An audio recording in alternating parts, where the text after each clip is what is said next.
여러분 신약 전체 27권 중에 바울이 쓴 성경이 모두 몇 권인지 아십니까? 우리 전체 신약 27권 중에 바울 사도가 쓴 성경이 거의 절반에 해당되는 13권이나 되는 성경을 바울이 기록을 했습니다. 그리고 놀랍게도 이 바울이 쓴 이 13권의 이 성경책이 모두 교회 공동체에 관한 성경이라는 것입니다.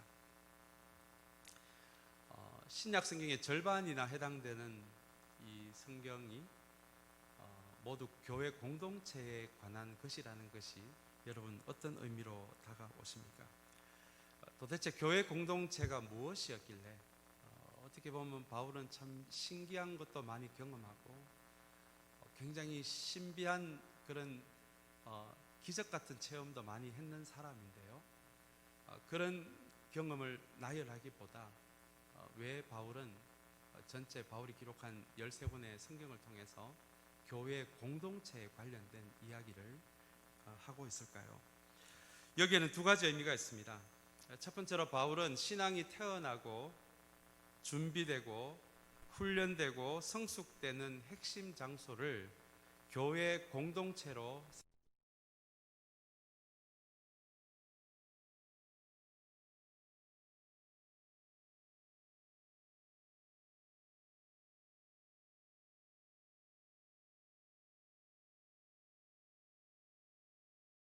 평범해 보이는데 믿음이라는 관점에서 잘 들여다보면 교회 공동체는 있는 곳이 바로 여러분 교회 공동체입니다. 저는 교회 공동체 이야기를 할 때마다 꼭 빠지지 않고 하는 이야기가 있는데요. 그것이 바로 퍼즐 이야기입니다. 각각 모양이 다른 울퉁불퉁한 퍼즐들이 제자리에 다 모이면 퍼즐 전체가 가지고 있는 전체 큰 그림이 드러납니다. 이 전체 그림은 각각 하나의 퍼즐로는 도저히 표현할 수 없는, 나타낼 수 없는 그림입니다. 모두 제자리에 놓여져야 그 그림이 드러나기 때문입니다.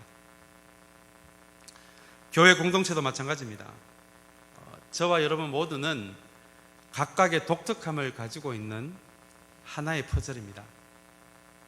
모두 모양도 다르고 성격도 다릅니다. 기질도 다르고 생각도 다릅니다. 성장 배경도 모두 다릅니다. 게다가 모든 사람이 자기들만의 울퉁불퉁한 그런 연약함까지도 가지고 있는 것이, 그것을 가지고 모이는 곳이 바로 교회입니다. 그래서 여러분 겉으로 보기에는 도저히 하나가 될 수 없는 곳이 여러분 이 교회입니다. 그러나 이 울퉁불퉁한 각각의 다른 모양을 가진 퍼즐 같은 우리들이 예수 그리스도를 머리로 해서 각자의 자리에 놓이게 될 때는 우리 한 사람 한 사람의 각각의 퍼즐들이 보여줄 수 없는 하나님 나라의 아름다운 그림을 보여줄 수 있는 것이 이것이 성령께서 직접 시작한 이 교회 공동체의 신비입니다. 두 번째로 바울이 쓴 이 각 교회 공동체에 보낸 이 13권의 편지로 된 성경 전체가 우리에게 이야기하고 있는 하나의 교회의 정체성이 있는데요. 그 정체성은 바로 교회는 바로 병원 같은 곳이라는 것입니다.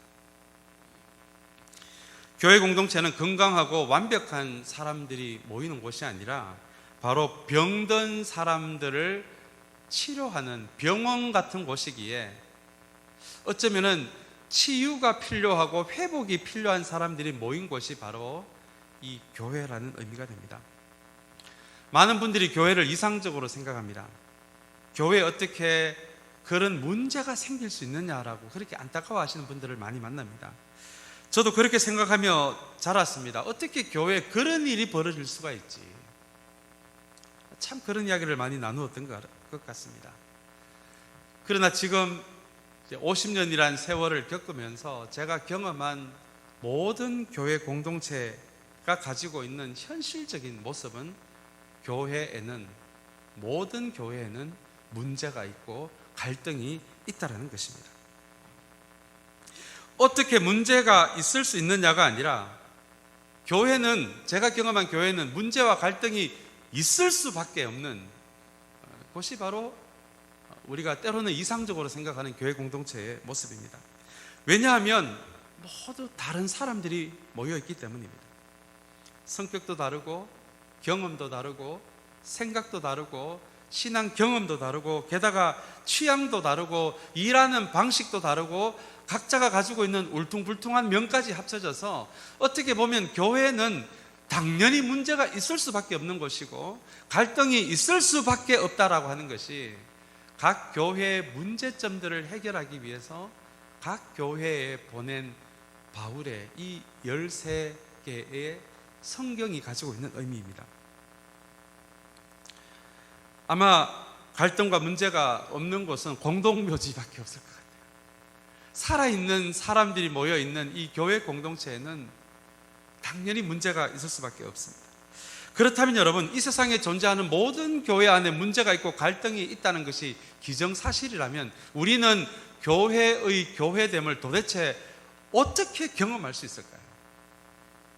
이 문제와 갈등이 있을 수밖에 없는 교회 공동체라는 곳에서 도대체 교회됨이라는 것을 우리는 어떻게 경험할 수가 있을까요?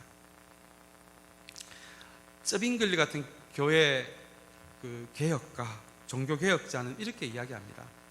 교회의 교회됨은 문제가 있느냐 없느냐에 달려있는 것이 아니라 그 문제를, 당연히 존재하는 문제와 갈등을 어떻게 해결하느냐에 진짜 교회됨이 드러난다는 것입니다.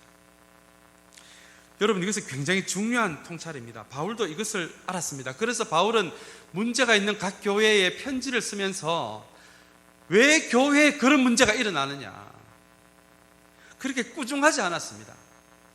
어떻게 다른 데는 몰라도 교회에 그런 일이 일어날 수 있느냐, 화내지 않았습니다.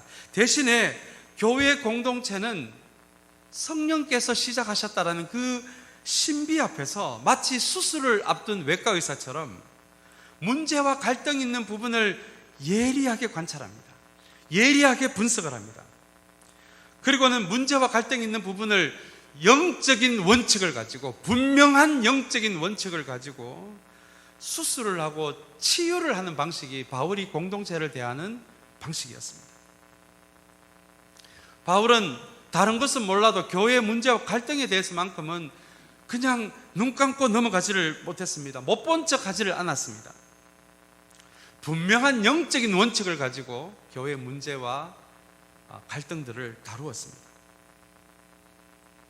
다른 것은 몰라도 교회 공동체만큼은 이 영적인 원칙만이 교회를 치유할 수 있고 회복할 수가 있고 새롭게 할 수 있기 때문에 바울은 그 부분만큼은 양보하지 않았습니다. 사랑하는 여러분, 오늘부터 우리는 이 10월 한 달 동안 고린도 후서를 통해서 함께 공동체에 관련해서 말씀을 나누려고 합니다. 이 고린도 후서는 다른 성경, 바울이 쓴 서신서와 다른 서신서와 함께 교회 공동체를 진실하게 사랑한 바울의 공동체 사랑법이 정말 자세하게 다루어진 성경이 이 고린도 후서입니다. 그래서 우리 이 10월 한 달 우리 고린도 후서를 통해서 다시 한번 성령께서 교회 공동체에 두신 신비도 깨달을 뿐만 아니라 분명한 영적 원칙을 가지고 교회의 공동체를 치유하고 회복시켰던 이 바울의 영적 원칙들을 우리 교회도 함께 붙들게 되는 그런 마음으로 오늘 10월 한 달 동안 고린도 후서를 나누기를 원합니다. 고린도 후서는 바울이 고린도 교회에 보낸 두 번째 편지였습니다. 첫 번째 편지는 고린도 전서였는데요, 고린도 교회는 이 고린도 이 그리스 지역에 위치한 해양 도시였습니다. 유럽과 아시아를 잇는 그런 어쩌면 굉장히 크고 중심적인 항구 도시에 세운 교회 공동체가 바로 고린도 교회 공동체입니다. 고린도라는 이 항구 도시는 유럽과 아시아를 잇는 큰 항구이다 보니까 향락 문화가 많이 발달해 있는 곳이었고요. 그리고 각 나라에서 수입된 그 샤머니즘을 베이스로 한 우상들이 많이 모여 있는 곳이 바로 이 고린도였습니다.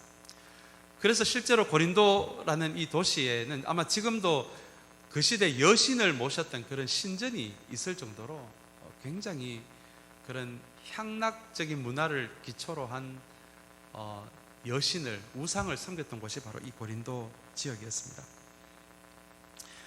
얼마나 성적으로 문란했는지 이 고린도라는 이 도시 이름이 사전에 보면 관용어구로 적혀 있을 정도로 고린도는 문제가 많은 도시였습니다.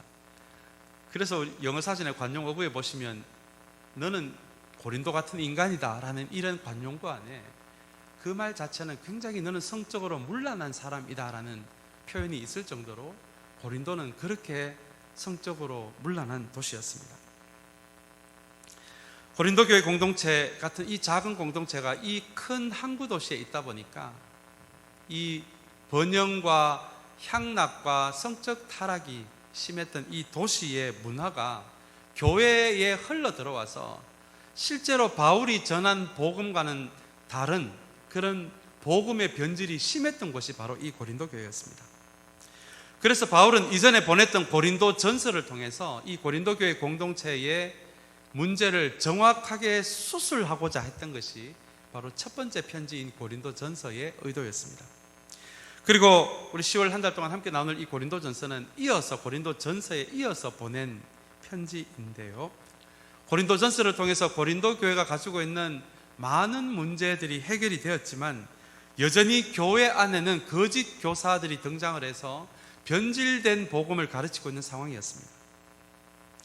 그리고 이 화려한 고린도라는 도시 안에서 굉장히 외모도 탁월하고 수사학이 발달해서 언변도 탁월한 그런 철학자들의 모습을 보면서 이방인들이 중심이 된 이 고린도 교회 공동체가 바울의 초라한 외모 그리고 어눌한 언변을 보면서 이 사람이 진짜 하나님이 보내신 사도가 맞나? 진짜 하나님이 보내신 영적인 리더가 맞나라는 그렇게 의심하는 사람들까지 생기게 된 것이 현재 고린도 교회의 상황이었습니다. 예나 지금이나 이 진짜 사역자됨을 사역자의 외모로 판단하는 그것은 아마 이런 오랜 이 전통을 가지고 있었던 그런 내용인 것 같습니다. 이 2000년 전에 고린도 교회뿐만 아니라 아마 지금 이 21세기에도 한때 지금은 좀 많이 나아졌습니다만 한때 담임 목사를 청빙할 때 키와 외모를 보는 그런 기준들이 있었던 것 같습니다. 저희 교회는 담임 목사를 청빙하셨을 때 외모가 중요한 기준이 였습니까? 제가 아마 이 자리에 서 있는 거 보니까 저희 교회는 담임 목사를 청빙할 때 이 외모라는 기준은 없었던 것 같습니다. 아마 이 부분이 바울의 입장에서는 굉장히 상처가 되었을 것 같습니다. 1년 반 머물면서 정말 목숨을 걸고 이 고린도 교회를 창립을 했는데, 개척을 했는데, 진작 지금 고린도 교회 교인들은 거짓 교사들과 바울을 비교하면서 이 바울의 초라한 외모와 어눌한 언변을 이야기하며 진짜 하나님의 사도가 맞느냐, 하나님이 보내신 사역자가 맞냐라는 그런 비교를 하고 있었기 때문입니다. 그래서 어떤 면에서는 이 교회를 시작한, 이 개척한 바울의 입장에서는 굉장히 모욕적이면서 마음이 상했을 것 같은 상황이 이 고린도 후서를 보내게 된 배경입니다. 그리고 오늘 본문을 보니까 이 고린도 후서 이외에도 또 이전에 보냈던 고린도 전서 이외의 편지가 있었던 것 같은데요. 그런데 여러분, 이 전체 오늘 이 고린도 후서 오늘 본문의 말씀을 바라보면서 정말 이 고린도 교회 공동체에 대해서 모욕을 느낄 수도 있는 이 상황에서 바울이 실제로 고린도 교회를 얼마나 사랑하고 있었는지가 나타나 있는 것이 오늘 우리가 읽은 본문의 내용입니다. 그래서 여러분, 오늘 본문을 찬찬히 읽어보시면 바울은 자존심도 없는 사람 같습니다. 그런 모욕을 당해도 자신의 감정과는 상관없이 종합병원 같았던 이 고린도 교회 공동체를 향한 진실한 사랑이 오늘 본문에서 넘쳐나고 있기 때문입니다. 그리고 동시에 고린도 교회 공동체가 거짓 교사 좋아를 분별할 수 있도록 그런 영적인 원칙들도 꼿꼿하게 세워주고 있는 것이 오늘 우리가 읽은 본문의 내용입니다. 먼저 1장 23절에서 2장 4절까지 내용인데요, 이 고린도 교회 공동체를 향해서 자존심을 내려놓는 바울의 모습이 나옵니다. 23절을 보시면 내가 아직 고린도에 가지 않는 이유를 여러분들을 아끼기 때문이다 라고 그렇게 바울은 이야기합니다. 2장 1절에는 또 다시 아픔을 주지 않기 위해서 내가 지금 방문하지 않는다라고 이야기를 하고 있고요, 2장 4절에 보시면 이전에 쓴 고린도전서와 다른 편지로 인해 고린도 교회 공동체의 그 바울의 편지로 인해서 아픔과 갈등이 일어났구나라는 것을 우리가 좀 추측해 볼 수 있는데요, 바울이 이런 상황에서 내가 직접 고린도 교회를 방문해서 이 거짓 교사의 문제와 지금 개척자인 바울을 오해하고 있는 바울 공동체에 대한 치리가 이루어졌을 때 바울이 정말 걱정하고 있는 것은, 그렇게 하면 자신의 마음은 시원할지 몰라도 또다시 자신이 직접 방문했을 때 이 고린도 교회에 일어날 수 있는, 새롭게 일어날 수 있는 상처와 갈등을 염려해서 직접 내가 방문하는 대신에 이렇게 고린도 후서라는 편지를 통해서 내 마음을 보여주고 있다라고 바울은 지금 이야기를 하고 있습니다. 그래서 바울은 4절에서 사실은 이전에 너희들에게 상처와 갈등이 됐던, 결과적으로 그렇게 됐던 편지들이 실제로는 눈물로 서여진 편지였다고 설명을 합니다. 문제를 진단하고 영적 원칙을 세워주는 것이 내가 너희들을 정말 사랑하고 너희 공동체를 사랑해서 그렇게 한 것이지, 너희 안에 갈등과 불신과 오해들을 만들기 위해서 그렇게 영적으로 정확한 진단을 한 것이 아니다라고 그렇게 바울은 설명을 하고 있습니다. 여러분, 저는 이 부분이 너무 좋았습니다. 바울은 사도의 권위로, 교회 창립자의 권위로 사실은 고린도 교회 공동체를 방문해서 모든 것을 직접적으로 바로 잡을 수가 있었습니다. 거짓 교사를 당장 쫓아내고 자신의 사도됨을 의심하는 사람들을 자신의 권위로 눌러버릴 수도 있었습니다. 그러나 그렇게 하면 또 불필요한 오해와 서로 상처를 주고받을 수 있는 상황이 생길 수도 있다라고 바울은 그렇게 판단을 한 것입니다. 그렇게 바울은 자신의 권위가 무너지는 것보다, 자신의 자존심이 상하는 것보다 교회 공동체 전체가 상처를 입는 것을 더 마음 아프게 생각했던 것이 오늘 이 본문이 말해주고 있는 공동체를 향한 바울의 모습입니다. 이런 바울의 마음이 가장 잘 담겨 있는 것이 여러분 1장 24절의 말씀인데요, 바울이 이렇게 이야기합니다. 우리는 여러분의 믿음을 지배하려는 것이 아닙니다. 우리는 여러분이 기쁨을 누리게 하려고 함께 일하는 일꾼일 따름입니다. 여러분, 이것이 오늘 어쩌면 교회 공동체를 대하는 첫 번째 바울이 세워주는 영적인 원칙일 것 같아요. 이 교회 공동체를 어떻게 다루어야 하는지에 대한 굉장히 중요한 말씀입니다. 여기서 지배라는 단어가 등장합니다. 여러분, 자존심이 강할수록, 경쟁심이 강할수록 지배욕이 높습니다. 자기의 생각에 확신이 강한 사람일수록 여러분, 그 그룹을, 공동체를 지배하고자 하는 지배욕이 높습니다. 그래서 지배욕이 강한 사람일수록 다른 사람의 이야기를 경청하지 않습니다. 존중하지 않습니다. 일방적으로 가르치려고 합니다. 여러분, 그것이 지배욕입니다.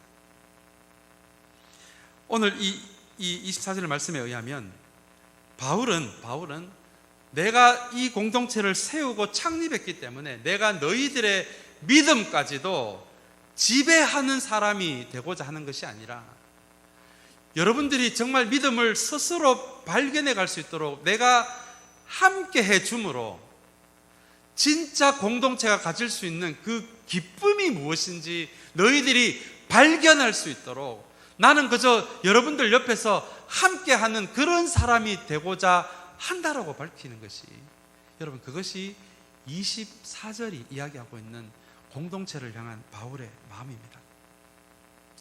사랑하는 여러분, 오늘 이 24절에서 공동체에 대한 바울의 세밀한 사랑이 여러분 보이십니까?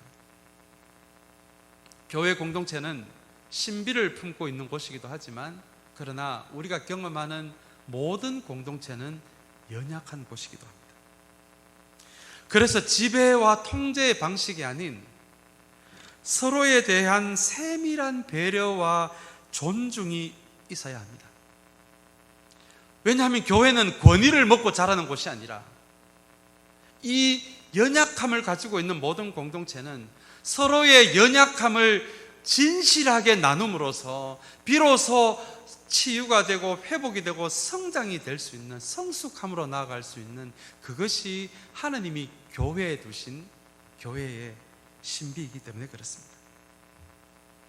그래서 여러분, 교회는 배려와 존중과 연약함을 진실하게 나누는 장소가 되어야 할 뿐만 아니라, 문제와 갈등에 대해서는 분명한 영적인 원칙을 가지고 공동체 전체가 한 사람이 지배의 방식이 아니라, 소수의 사람이 지배의 방식이 아니라 모든 사람들이 영적인 원칙을 가지고 교회의 문제와 갈등을 스스로 공동체가 함께 치유해 나갈 때 세상의 그 어떤 곳에서도 경험할 수 있는 그런 교회 공동체만 가질 수 있는 기쁨으로 나아갈 수 있다라고 하는 것이 여러분, 바울이 교회 공동체를 대하는 방식입니다.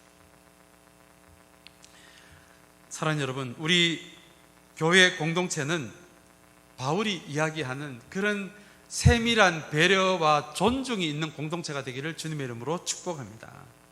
더 나아가서 나의 자존심과 나의 권위가 금이 가고 손상이 가는 것을, 그것을 정말 그것보다 우리 교회 공동체 전체에 어떤 상처가 가고 손상이 가는 것을 더 마음 아파할 수 있는 저와 여러분들이 되시기를 주님의 이름으로 축원합니다. 이것이 고린도후서 1장과 2장에서 보여주는 바울이 공동체를 대하는 방식입니다. 이제 후반부의 말씀이 12절 17절의 말씀을 우리 잠깐 정리하고 말씀을 마치려고 하는데요, 우리 14절에 보시면, 그러나 그리스도의 개선 행렬에 언제나 우리를 참가시키시고 그리스도를 아는 지식의 향기를 어디에서나 우리를 통하여 풍기게 하시는 하나님께 감사를 드립니다 라는 내용을 통해서 바울은 이 문제 많은 종합병원 같은 고린도교회 공동체가 이제 더 나아가서 하나님의 냄새, 하나님을 알게 하는 그런 하나님의 향기, 예수 그리스도의 향기로서의 공동체로 나아가게 하기 위해서 이 두 번째 이 공동체 가운데 영적인 원칙을 세워주고 있는 내용이 이어집니다. 근데 여러분, 14절에 보시면 개선 행렬이라는 표현이 나옵니다. 그때 당시 로마 제국이 전쟁을 치르고 그 승리를 했을 때는 포로를 끌고 와서는 그 중요한 도시에서 포로를 끌고 개선 행렬을 하는 그런 관습이 있었습니다. 이제 그때는 뭐 전쟁을 치러다 왔기 때문에 그 로마 군인들의 몸에서는 뭐 피비린내가 났을 것 같고요. 그리고 로마의 신들을, 로마가 섬기는 신들을 섬기는 사제들이 나와서 그 전쟁에 그 개선하는 그 군인들에게 그 향수를 뿌리고, 그리고 길거리에 도열한 시민들은 그 군인들을 향해서 꽃을 뿌렸던 것이 그 시대의 개선 행렬의 모습이었습니다. 그래서 그 승리의 군인들이 개선하는 행렬에서는 피비린내가 났었고요, 거기에 사제들이 뿌리는 향수 냄새가 났고요, 그리고 시민들이 뿌리는 꽃 냄새까지 더해져서 굉장히 독특한 냄새가 났을 텐데요, 그것이 오늘 우리가 읽은 이 후반부의 말씀에 의하면 그것이 누군가에는 기쁨의 냄새가 되었을 것이고, 그 독특한 냄새가 폐잔병으로서 포로가 되어 끌려오는 사람들에게는 아주 불쾌한 냄새로 다가갔을 것 같습니다. 아마 이 특유한 군인들이 전쟁을 마치고 돌아오는, 거기서 나오는 그 냄새가 아마 고린도 교회의 많은 교인들이 그 냄새를 기억하면서 그 냄새는 승리의 냄새이고 번영의 냄새이고 성공의 냄새로 그렇게 인식을 했을 것 같습니다. 바울은 이 군인들의 개선 행렬을 바라보면서 다시 한번 교회가 가져야 할 그런 번영의 냄새, 성공의 냄새가 아니라 예수 그리스도의 향기에 대한 그런 생각을 품게 되고, 그 생각을 고린도 교회에 설명을 한 내용이, 편지로 설명한 내용이 2장 12절에서 17절까지의 말씀입니다. 그리고 여러분 17절에 보시면 또 다른 종류의 향기를 내는 사람들이 나오는데요. 17절에 보시면 우리는 저 많은 사람들처럼 하나님의 말씀을 팔아서 먹고 살아가는 장사꾼이 아닙니다라는 말씀이 나옵니다.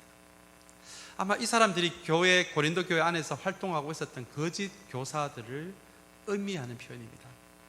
이 사람들은 예수 그리스도의 향기를 내기보다도 이 돈 때문에 장사꾼의 마음으로 말씀을 팔아서 자신의 냄새를 풍기는 사람들이었습니다. 그러고 보니 이 12절에 17절은 이 냄새 이야기, 향기 이야기로 가득 차 있는데요, 고린도 교회의 안에서 누군가는 이 승리의 냄새, 성공의 냄새, 번영의 냄새에 취해 있었고, 그리고 그 교회 공동체 안에는 예수 그리스도의 향기보다도 자신의 향기를 내고자 하는 사람들로 차 있었던 것이 바로 이 고린도 교회 공동체의 모습이었습니다. 그래서 바울은 15절에서 다시 한번 이 교회가 나아가야 할 새로운 정체성을 제시를 하고 있는데요, 15절의 말씀을 제가 다시 한번 읽어드리겠습니다. 우리는 구원을 얻는 사람들 가운데서나 멸망을 당하는 사람들 가운데서나 하나님께 바치는 그리스도의 향기입니다. 우리 이 교회 공동체가 번영의 냄새, 성공의 냄새, 그리고 개인이 자기 예수 그리스도의 향기가 아니라 자기 향기를 내고자 하는 그 향기를 넘어서서 정말 성령께서 세우신 이 고린도 교회 공동체가 나아가야 할 궁극적인 방향이 이 교회 공동체를 통해서 예수 그리스도의 향기를 이 고린도라는 해양 도시에 드러내는 것이 너희가 앞으로 나아가야 할 궁극적인 방향이다라고 말씀하시는 내용이 바로 이 15절의 말씀입니다. 그렇다면 여러분, 우리가 마지막으로 우리가 어떻게 저와 여러분이, 그리고 우리 공동체가 예수 그리스도의 향기를 내는 공동체가 될 수 있을까요? 우리 17절 말씀 이 후반부에 바울은 방법을 제시하는데요, 우리는 하나님께서 보내신 일꾼답게 진실한 마음으로 일하는 사람들입니다. 자, 그리고 굉장히 중요한 말씀입니다. 우리는 하나님이 보시는 앞에서 그리스도 안에서 말하는 것입니다. 여러분, 이것이 바로 코람데오입니다. 우리 일전에 요셉의 이야기를 통해서 함께 나누었던, 자신의 인생의 중요한 결정을 할 때마다, 인생의 중요한 방향을 정할 때마다 하나님이 내 앞에 있는 것처럼, 하나님의 시선이 나를 지금 바라보고 있는 것처럼, 그래서 나의 이 결정과 방향이 하나님의 시선을 바라보는 그 코람데오 안에서 내가 모든 것을 결정하고 방향을 정할 때, 그때 우리 안에서 나게 되는 것이 그리스도를 아는 향기다라는 것이 오늘 이 말씀의 마지막 부분에서 우리에게 전해주는 그런 바울 사도의 공동체를 향한 영적인 원칙입니다. 사랑하는 여러분, 다시 한번 선물처럼 주신 우리 교회, 우리 토렌스 참사랑교회가 정말 우리의 향기를 풍기는 교회가 아니라, 그리고 세상의 성공과 번영의 냄새를 풍기는 교회가 아니라, 하나님 보시는 앞에서, 그리고 예수 그리스도 안에서 우리의 모든 교회 방향들이 정해짐으로, 다시 한번 이 공동체가 우리가 의도적으로 우리에게 향수를 뿌리지 않아도 코람데오 앞에서 예수 그리스도의 냄새를, 향기를 풍겨낼 수 있는 우리 교회 공동체가 되시기를 다시 한번 주님의 이름으로 축복합니다. 우리 같이 기도하겠습니다.